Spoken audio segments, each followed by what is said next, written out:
Yo, this is Diskilavas.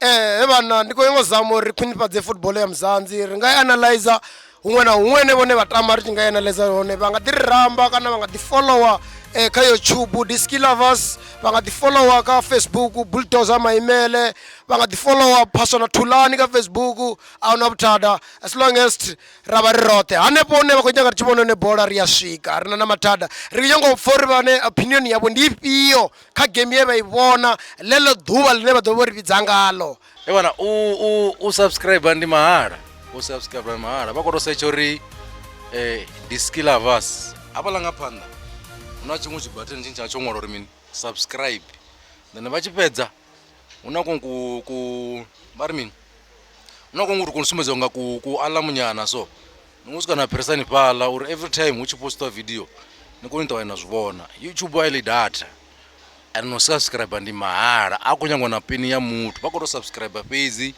vha tshi khou thusa uri channel i kone u aluwa. Ndaa.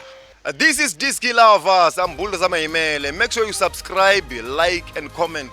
Uri na nne ḓi wane Diskilavas tshi khou aluwa. Fhedzi ai ḽa ndeme kheli arali vhone vha tshi khou vhona mutambo vha huṅwe na huṅwe hune vha vha hone a vha ḓi wane vha khou ri ramba ri ḓi wane ri khou vhona mutambo roṱhe ri tshi fhedza ri ḓi wane ri khou saukanya vhane vha khou ḓi sasaladza vha ḓi sasaladza zwo yaho nga u fhambanana ngauri heyi channel a si yanga ndi yavho, vha nga vha vha fene vha nga vha mini mara opinion yavho ndi ya ndeme. We love you so much.